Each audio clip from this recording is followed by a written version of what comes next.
Every weekend my husband goes hunting with his best friend, but he comes home with nothing. So I start to get a little suspicious, and I decide to take his crossbow, the arrows that go with it, and hide them under his seat to see if he calls me and says, "Hey babe, where'd you put them? Did you touch them? Did I leave them home?" Well, he comes home, doesn't mention anything about the crossbows, doesn't mention anything about the arrows that I hid, and he comes home with nothing once again. So now I'm super suspicious of what's going on. I'm thinking something's not adding up. So I decide to take our kids the next time he goes hunting and drop them off at my mom's house. I don't want to alert anyone because I don't really know what's going on yet. I leave them there with her. They're good. And I decide to also put an AirTag in his truck so I can follow him. Well, turns out when I look at where the AirTag is, the location where he says he's going to be, he's not there. He's 200 miles in the wrong direction. And I come to find out it's a motel. So now before I black out or go crazy or do something I'll regret, I decide to follow up. So I go to this motel, and when I pull up, the first thing I see is his best friend's wife's car. And I'm thinking the worst, because his best friend's wife, gorgeous. She's the prettiest girl you've ever seen. Maybe 5'4", 110 pounds, gorgeous body, beautiful face, Shakira-like hair, just something that walks out of a magazine. And while I'm in my thoughts thinking the worst, I feel a hand on my shoulder, and I jump, and it's her. And I'm thinking the audacity of this woman. And I start accusing her. I'm like, "Why are you with my husband at a motel? What is happening?" We start going back and forth. And so after, confronting each other, she says, "Well, hold on. I gave my husband my car because his truck wasn't working." And she's also suspicious because her husband never goes anywhere without his truck. He'll stay home if it's broken. So now we're putting two and two together, and we're thinking, we don't know what's going on. We're both in the dark. Luckily, her train of thought was a little more clear than mine. She's like, "Let's go talk to the front desk. Let's find out what room they're staying in, or if they're even here." We walk in, and we have to deal with the most southern man you probably have ever seen, and he looks like he's on every uncontrolled substance you can imagine. And of course, instead of helping us out, I'm trying to reason with him. I'm like, "Tell me what room they're in. Please help us out." He's like, "We can't do that.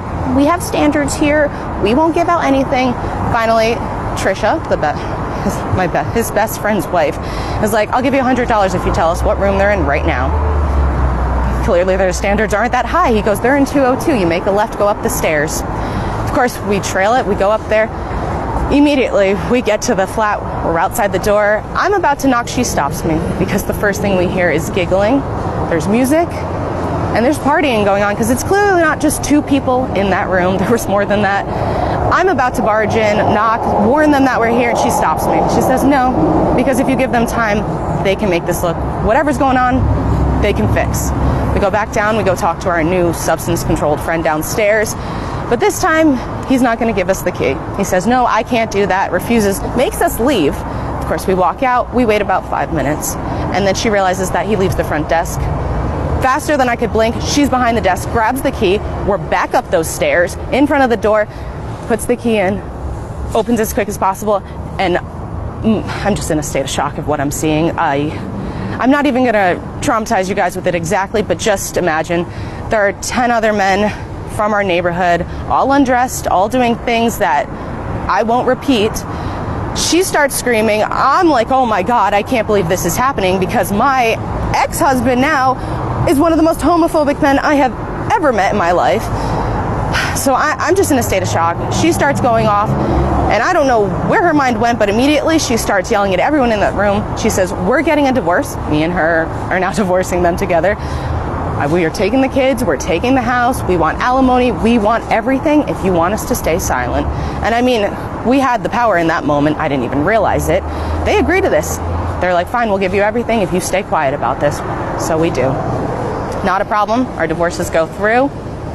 We're finalized. We keep everything, which is the least they could do after that scene. So 2 years later, before that, I'm just broken after this. I decide I'm going to go to church because I don't know where else to put my faith. Everything I thought, the future I thought I had with this man, just gone in a blink of an eye. I go to church. The pastor gets me to open up to him. He's like, "Look, God puts things in people's path all the time. He works in mysterious ways, and sometimes it's just to test you." So, through church, I was able to heal. I actually ended up meeting someone. It's great. I am thankful for that part of it. But now fast forward 2 years later, and I kept silent, and so did she. But someone else in that group, another man who was there that night, their wife hired a private investigator, and everything that happened in that love ring came out. All of it. And I still got to keep everything, which is, we love that for us. But it was a long, long journey. And honestly, you know, I do. God works in mysterious ways. He really does. But to anyone out there, you know, if someone is super homophobic, maybe just be a little more than suspicious.